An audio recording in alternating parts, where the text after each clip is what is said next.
on his way, but we'll get started. Oh, thank you. Annie, take it away. All right. I have myself, Annie Cathy, Ann Hughes, Billy Ayers, Brian West, Bryce Christensen, Chris Lounsbury, Christopher Mascari, Erica Grindy, Eric Dixon, Jason Emery, Melissa Fisher, Violet Plummer, MCAT, Susan Monahan. And it looks like in 206, we have Commissioner Vero, Slocknet will join us, and Strohmeyer, and Allison France. Did I miss anybody out there? Thank you so much. Oh, here he is right here.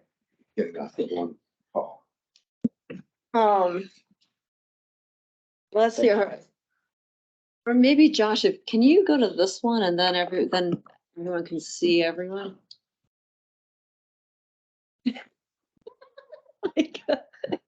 Is there any public comment on items not on the agenda? I'd like to comment when everyone's sitting right Yeah, right. Does this work for you, Lon? Yeah, does everyone appreciate this? Does this look good in 206? Looks good, guys. Oh gosh. I've got an announcement that's something not on the agenda other than seating. So folks might have missed this, but last Wednesday, the Lake County Commission voted to join the Big Sky Passenger Rail Authority. So that is county number 18. Yeah. So Kate, if we have a minute, could you do a little synopsis of where's the next big project for this and kind of the queue? I mean, I remember the study, the federal study. Where is that? Yeah, a few big things. So the federal study, this is something that was mandated in the bipartisan infrastructure law. And as of just a week or two ago, I'd heard from the Federal Railroad Administration that they are just a matter of weeks out from issuing the RFP to hire a consultant to do that study. And so that will get kicked off this summer. Our very route that we're looking at, North Coast Hiawatha through Missoula County in southern Montana, will be a part of that study. The other big thing that the Rail Authority is looking at doing is, well, not looking at doing, we are doing it. We are going to be the host for a regional passenger rail summit in Billings, August 22nd and 23rd of this year. Mark your calendars. It should be a great event at the Northern Hotel. Oh, it is a great hotel. Yeah, it's a great hotel. Yeah, so nice. Any special guests of honor? The invitations are going out to the president and the Secretary of Transportation. So wow, we shall see. Oh man, so great. Good work. So good great. Work, Dave. It's a big deal. More to come. Nice job. Yeah, great job. Team effort. So can you reach out to the president? Yeah, thank you.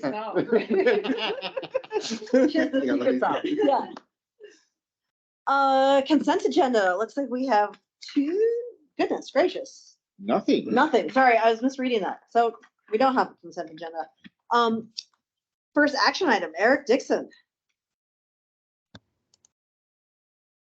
Yes, good morning. So one of the few bright spots in our budget this year is that our chip seal program came in under our estimate. So we're saving about $24,000. So we're going to use a majority of our BARSA funds for a chip seal on all of the asphalt on Petty Creek Road that was reconstructed back in 2014-15 by the Western Federal Lands. So we're right on that verge of needing some preventative maintenance, and providing a chip seal on that road is going to cost us about $300,000, which if we don't, in a few years, we'll have to spend close to $1 million for asphalt. So this is one of our best programs that we're getting back on track with the BARSA funds, preventative maintenance with chip seals. So we have a good qualified contractor that provided a good price, so we would recommend that the contract be approved so that we can do that work this summer.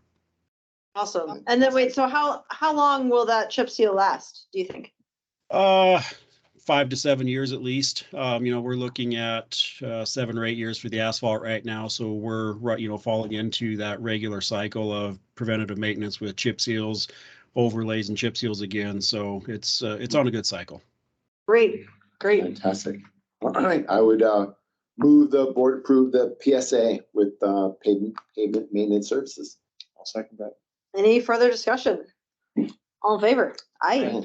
Thanks, Eric. And it Yeah. looks like you have the And next. I didn't realize that Montana Tech's mascot is the Diggers. Yes. Yes. Yeah, most appropriate Go for items. Diggers. Yes. I Charlie did not Digger. realize that either.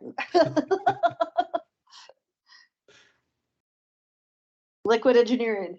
Yes, Within- so going down to the Lolo water system. So the Lolo water system, as you know, uses storage tanks for its distribution system. And while there are no DEQ requirements for cleaning and inspection, we do that as a matter of good practice. We recently did the same contract for the Sunset West Water District out by Frenchtown. So this is the same contractor that is signing up to do a 9-year inspection cycle. They'll inspect those every 3 years. So this runs through 2028 at a cost of $3,580 per inspection. So again, just a good practice for our water system down there to ensure a clean and a system that's in good repair. So we would recommend that the contract be signed. Inspecting things seems like a good idea. So I have moved that we approve the PSA. I'll second that. Any further discussion? All in favor? Aye. Aye. Thank you. Thanks, Eric. Thanks. Thank you. Erica Grindy. Good morning. First item that I have on the agenda for you all is a request to approve the proposed amendments to the Missoula County Employee Benefits Plan. So in your packet, the amendment is drafted. The first 3 changes are related to the ACA. So every so often, there are updates to the preventive services that the federal government recommends in terms of age, range, or frequency of those services. So the first colorectal cancer screenings, the age has dropped to 45. It's been 50 for quite some time. And so in May of 2021, that recommendation was made. Under the ACA, our plan had until the either within 1 year or the first date of the plan year after that. Does that make sense? So most plans are a January 1 plan. So most plans probably updated their screening January 1st of this calendar year. We need to update by July 1 to be in compliance with the ACA. So we would recommend moving forward to allow those screenings to start at 45 versus 50. The second is a lung cancer screening. This is a new screening to allow for individuals who have a pretty significant smoking history to have those lung cancer screenings between the ages of 50 and 80. Again, ACA requirement, so we would recommend moving forward with that. The third ACA update is for some dietary counseling for pregnant women. This is to promote prevention of gestational diabetes along with healthy weight gain, which of course has pretty significant impacts for both mom and baby during that time. So again, in order to remain in compliance with the ACA, I would recommend we update our plan to allow for those interventions. And those first 3, because they're preventive services under the ACA, those are covered at 100% by the benefits plan. There's no cost sharing for the individual when they engage in those services in compliance, of course, with age requirements and frequency requirements. The last 2 amendments, the first is to allow for TMJ treatment under the alternative medicine benefit. So the plan has only allowed treatment for TMJ under a physical therapy benefit. We've had quite a few requests for things like acupuncture and other services under our alternative medicine benefit for TMJ diagnosis. Honestly, the alternative medicine benefit, it's a limited benefit, meaning it caps out at a certain dollar amount. So this won't have any financial or dramatic financial impact. Does that make sense? So you can go in for massages or you can go in for acupuncture for your TMJ, but you're limited to a dollar amount. So I think this just expands the ability of individuals to seek the kind of treatment that they prefer, and also to maybe try other therapies that could help them with this diagnosis.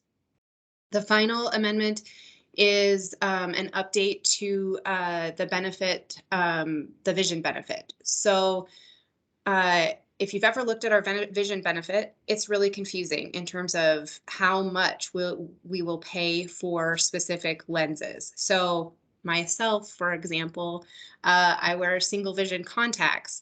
And so right now, the maximum the plan will pay for those contacts is $158 per plan year.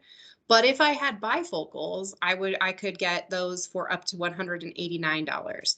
I think the technology of lenses has really changed since this benefit was put in place. And so when we looked at where we're at on that benefit, what we're spending, it frankly makes sense to up our coverage to allow for $226 across all of the lenses, excluding these necessary contact lenses, which is, there are very few of those that come through. Those require a different sort of diagnosis. But this way, it doesn't matter if you need progressives, if you need trifocals, if you need bifocals, you just know we'll pay up to $226. I have told you all this. I am up for making this as easy as possible for members to understand. And it's also so much easier on staff over here in terms of explaining the coverages and also processing the claims, frankly. So I would recommend approving that change as well. These are some great amendments. These are great amendments. It sounds like the first three, not only are they wonderful and they make sense and prevention's cheaper than cure, we also don't have much of a choice in the ACA. And the other two just sound like good policy. Great. So I would move that we adopt these amendments. Second. Any further discussion? All in favor? Aye. Thanks for the good explanation. Yes. Sure. Okay, so the next item on the agenda is update to rates for the plan year starting on July 1, 2022, what I call plan year 23.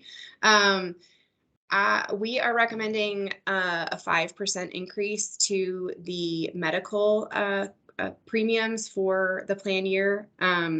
No change to any of the other premiums. So dental premiums, vision premiums would remain flat.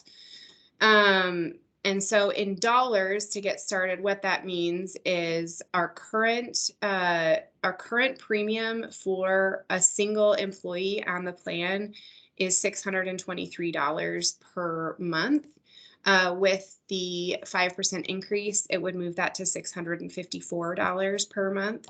Important to know, I think the three of you know this, but anyone else on the meeting, for county employees, that's covered at 100%. And so that does have a direct impact in terms of budget for the county. The other coverages, employee child coverage would increase from $1,043 per month total to $1,095 per month. Hopefully in the materials that everyone should have access to, you can see the difference between what the county contribution and employee contribution will be. And I'm happy to share those if you all want me to run through those. The employee spouse coverage or domestic partner would increase from $1,169 to $1,227. That's the total monthly premium. And then the family premium goes from $1,590 to $1,670 for total monthly premium. Now, the explanation behind the 5%.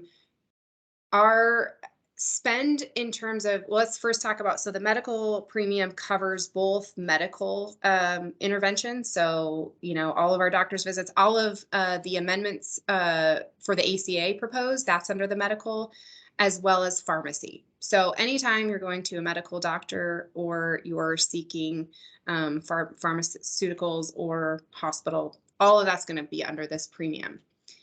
From fiscal year 2021 to what I project this year for fiscal year 2022, I don't think we'll see much of a change in our medical spend for providers or facilities. That's great. We're doing a good job in terms of contracting, keeping those contracts, flat in terms of what we're spending. That's a huge accomplishment, and I don't want that to be lost in this increase because I think across the country we're going to start seeing some inflation. We're seeing it just everywhere, so I think it's not going to change with medical costs. We're going to keep being aggressive with our contracts and hope our local providers keep working with us to keep our costs level on the medical side. Where we're not doing as great are pharmacy claims. Last year we saw just over $2.7 million in pharmacy claims. And this year I'm projecting we're going to see around $3.3 million in pharmacy claims. This is not due to an increase in costs of what we're paying on our formulary. So our contracts remain the same with our pharmacy benefit manager. We have just seen a handful of members move to these specialty medications. So, 5% of our pharmacy, or 5% of our members make up about 95% of our pharmacy costs. And so it's just a really hard benefit to manage because you can have two people move to pharmaceuticals that are costing anywhere between $5,000 and $20,000 a month. And that on a little plan like ours is just a really big impact. These are really important drugs. They're keeping people out of the hospital. So the flip side is if they're not taking these, we're just going to see the costs on the other side. And we're not going to see them at work. We're not going to see them doing the things that they do for the community as employees of Missoula County. So I think that's really important for us to keep in perspective. But that's the driver. Right now, 26% of our total medical pharmacy claims are pharmacy. When I look back in 2018, only 16% of our total spend was pharmacy. So you're just seeing specialty medications kind of take over the market. We're going to continue doing what we can to keep being aggressive with our contracting with our pharmacy benefit manager. And if there's a better way to do it, we're always looking. But right now, this is plaguing every self-funded benefit plan in the nation. We're not alone. But with that, I think of the 5% increase should help us continue down this path that we're on, which we're doing well with our reserves. We're not in jeopardy of our plan, failing in any way. But we definitely can't, I wouldn't recommend, going any less than the 5% premium increase to make sure we're not dipping too far into reserves for next year. Erica, can we go back to the cost for a family plan? It was like $1,000 something. Yep. So this next year, it'll be $1,670 per month with that 5% increase. Okay, and that's for an employee and their family. Correct. So how does that compare like to Blue Cross Blue Shield? Well, that's a great question. I don't know that off the top of my head, but I think that it would be far less. And, Commissioner Slotnick, what I can do is put that on my agenda, which I meet with you guys next week. Sure. And that would be, it'd be super helpful. I have the comparisons. I don't have them readily available, but I have the comparisons to other public entity plans. So maybe that's a better comparison. I'm just curious where that, how do we look? That's what I was getting after. But I love I think we're still significantly lowered simply because it's the self-administration component of this. How about if a person was to go out onto the open market and get like not the gold or the bronze, but I'm just picking the middle, the silver plan for a family? Does that be cool to know where we're at in comparison there too?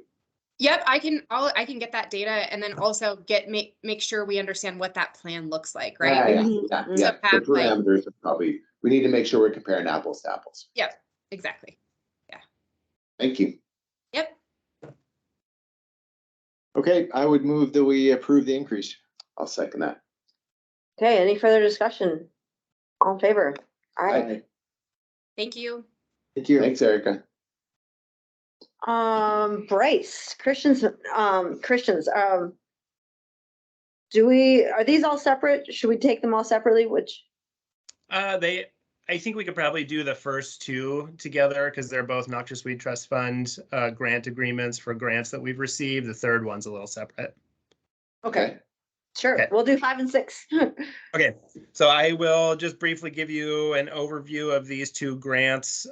These are agreements, or these are grants that we have been awarded through the Department of Agriculture and their Noxious Weed Trust Fund. They both go to support the Montana Biocontrol Coordination Project. The first one is providing just over $45,000 for staff salary and benefits for the 2 staff members that I have in my department that make that program function and successful.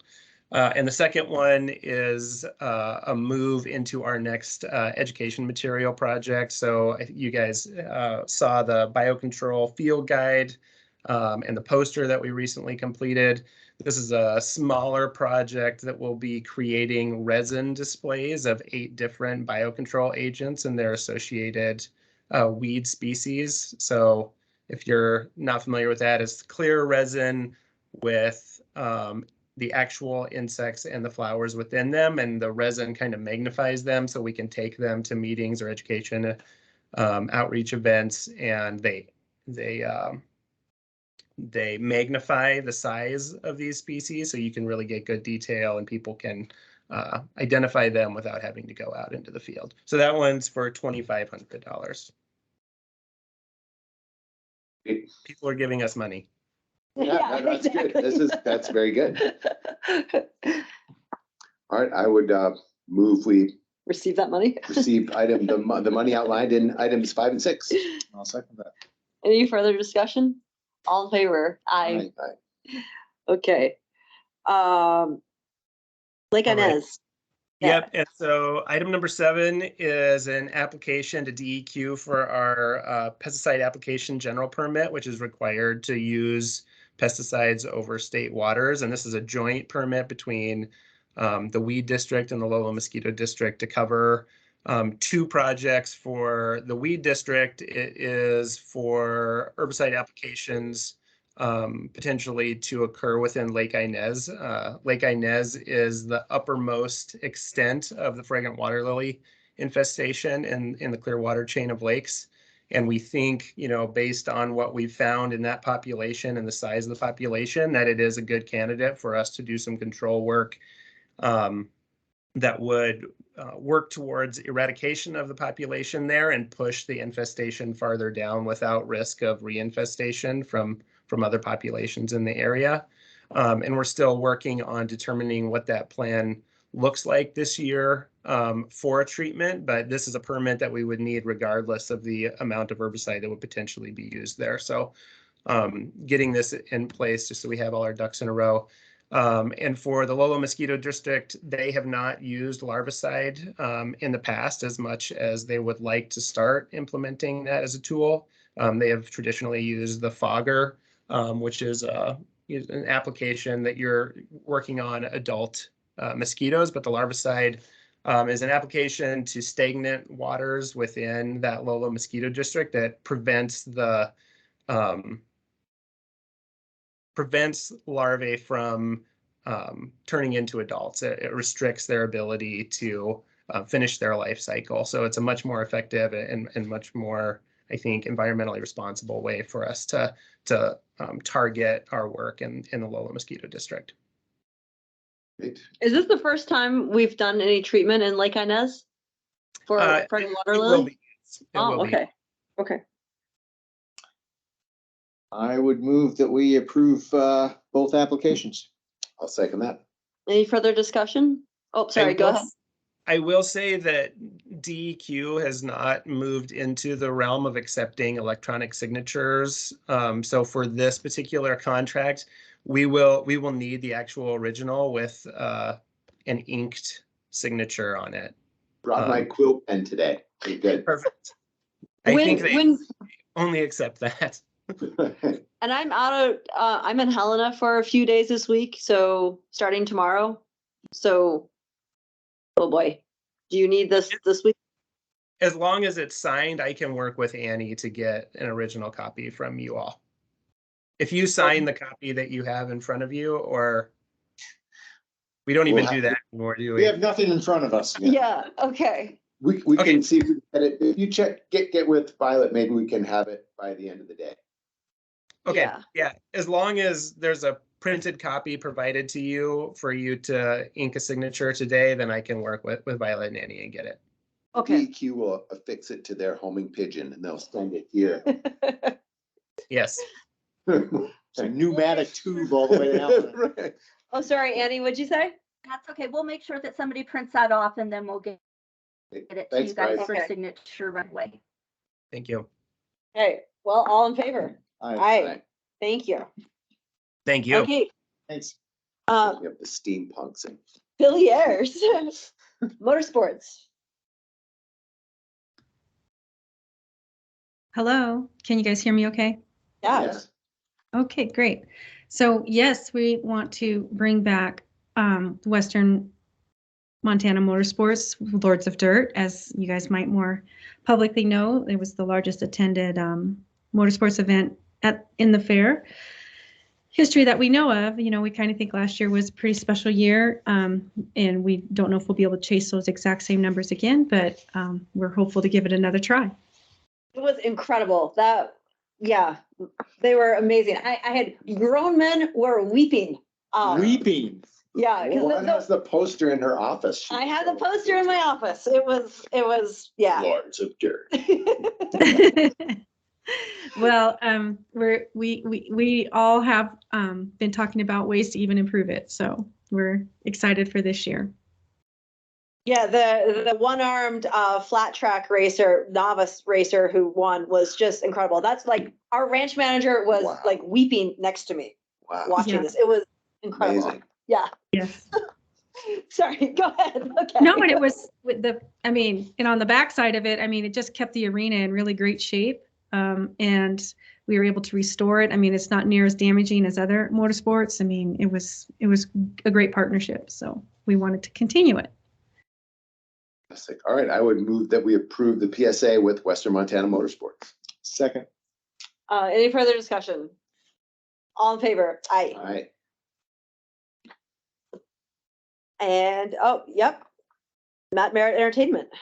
Yes, we have stolen Matt Merritt from the PBR. And And wow. I assume that's a good thing. I guess so. Mr. Merritt. No, but you were talking about him last year. so yes, it took quite a while to find the talent that we wanted, what we want to do with the rodeo. The industry is moving away from the gimmicky kind of acts and more to like genuine interaction with the audience, and the PBR recognizes it in Matt, and we were able to fit his window and bring him in. He's a real family guy. His daughter even does trick riding. She's not going to be able to come or do anything along with him this time, but yeah, he's considered one of the newest and rising stars in the way the industry is going. So we're really lucky, and we hope we're going to do it this year, make sure that we have a good fit, and then we hope to keep him on. That's great. Fantastic. I would move that we approve the PSA with Matt Merritt Entertainment. Second that. Any further discussion? All in favor? Aye. Okay, Shady Acre Safety Services. Oh, Yes. again, yes. That's the exact same carnival inspector that we used last year, and he is the best in the industry. He is retiring. That's why he changed his name to Shady Acres, because that's what he wants to call himself now. I'm like, as long as you keep coming back. So he moved to Washington. We're going to still be able to use him, but he is the best that anybody that I've talked to. So, and he stays all 5 days. Missoula is one of the few fairs that has a carnival inspector on site several days before, throughout the week, and then a day after to wrap up meetings. Most carnival inspectors inspect a day or two and then leave. and they usually don't even stick around for the fair, but we have him stay all week. And we think he'll be a great partner as we usher in our new carnival. Oh, excellent. Fantastic. All right, I would request the board approve the PSA with Shady Acres. Second. Any further discussion? All in favor? Aye. Thank you so much, Billy, and Yeah, thanks, congratulations on securing all of these. Like, Yeah, well done. well done. Thank you. Great, you guys. You take care. Have a good week. Thanks. You too. Okay, correspondence. I can't think of anything. Okay, discussion items, events, invitations. Have a great week, everyone. Thanks. All right.